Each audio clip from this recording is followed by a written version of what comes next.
నమస్కారం. Raghuramakrishnaraju custodial torture case ఈరోజు ఇందులో చాలా కీలకమైన పరిణామం జరిగింది.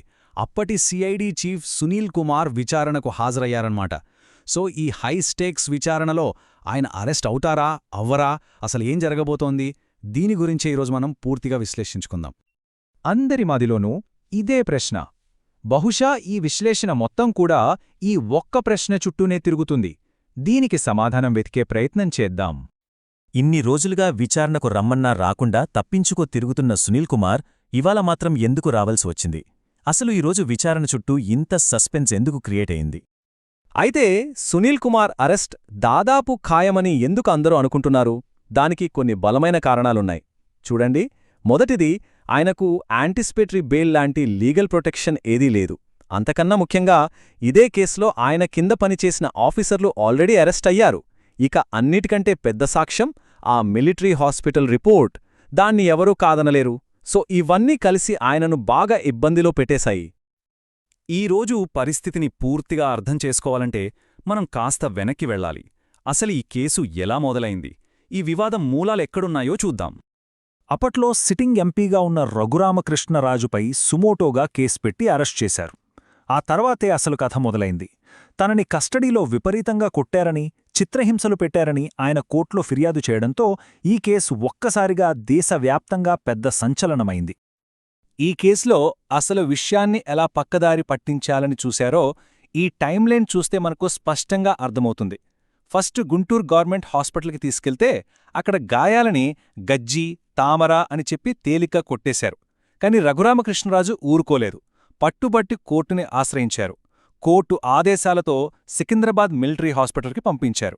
అక్కడే అసలు నిజం బయటకొచ్చింది. ఈ ఒక్క వాక్యం కేసుని పూర్తిగా మార్చేసింది. మిలిటరీ హాస్పిటల్ డాక్టర్లు ఎలాంటి ఒత్తిళ్లకు లొంగలేదు. గాయాలు ఎంత తీవ్రంగా ఉన్నాయో, ముఖ్యంగా చిటికిన వేలికి ఫ్రాక్చర్ అయిందని క్లియర్గా రిపోర్టిచ్చారు. ఇది తిరుగులేని సాక్ష్యంగా నిలిచిపోయింది. ఇక ప్రభుత్వం మారడంతో అందరూ మర్చిపోయారు అనుకున్న ఈ కేసులో దర్యాప్తు ఒక్కసారిగా ఊపందుకుంది. అప్పుడు అసలు వేట మొదలైంది. దర్యాప్తు ఎలా స్టెప్ బై స్టెప్ ముందుకు వెళ్ళిందో చూడండి. రఘురామకృష్ణరాజు మళ్లీ కొత్త ఫిర్యాదు ఇవ్వడంతో ఇన్వెస్టిగేషన్ రీఓపెన్ అయ్యింది. మొదట విజయపాల్, తర్వాత తులసిబాబు ఒక్కొక్కరిగా అరెస్టయ్యారు.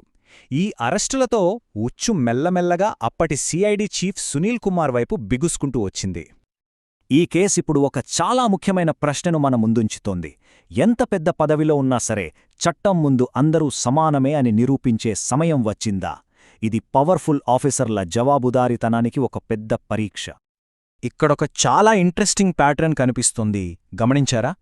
ఈ కేసులో అరెస్టైన వాళ్లంతా పవర్ఫుల్ ఆఫీసర్లే. విజయ్పాల్ ఏమన్నాడు మొదట? నన్ను క్వశ్చన్ చేస్తావా అని ఎదురుతిరిగారు. అరెస్టయ్యారు. సీతారామాంజనేయులు, సిఐడి సంజయ్ వీళ్లందరూ కూడా తమ అధికారం తమను కాపాడుతుందని చాలా నమ్మకంగా ఉన్నారు. కాని ఏం జరిగింది?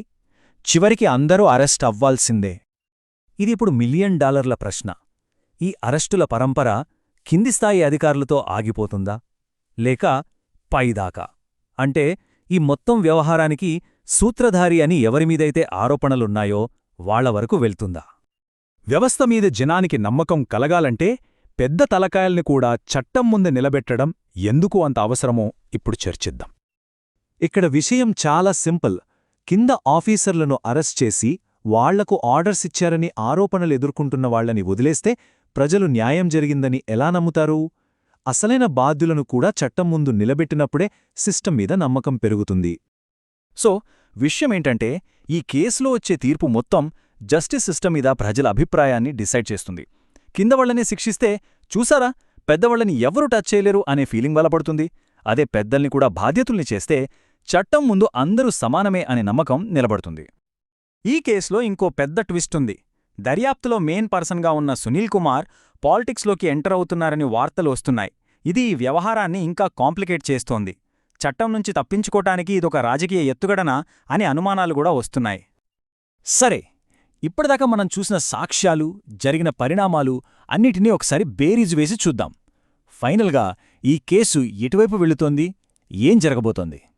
అరెస్ట్ ఎందుకు తప్పదు అనిపిస్తుందో ఒకసారి క్విక్గా రీక్యాప్ చేద్దాం. గాయాల తీవ్రతను చెప్పే మెడికల్ రిపోర్ట్ ఉంది. ఆల్రెడీ ఇదే కేసులో అరెస్టులు జరిగాయి. ఆయనకు లీగల్ ప్రొటెక్షన్ లేదు. అన్నిటికీ మించి ప్రభుత్వం మీద తీవ్రమైన పొలిటికల్ ప్రెషర్ ఉంది. ఇవన్నీ ఒకే ఒక విషయం వైపు వేలెత్తి చూపిస్తున్నాయి. అది అరెస్ట్. ఇంత క్లియర్ కట్ ఎవిడెన్సు ఉన్నప్పుడు, ఇంత పొలిటికల్ ఇంపార్టెన్స్ ఉన్న కేసులో చట్టం తన పని తాను చెయ్యకుండా ఎంతకాలం ఆపగలరు?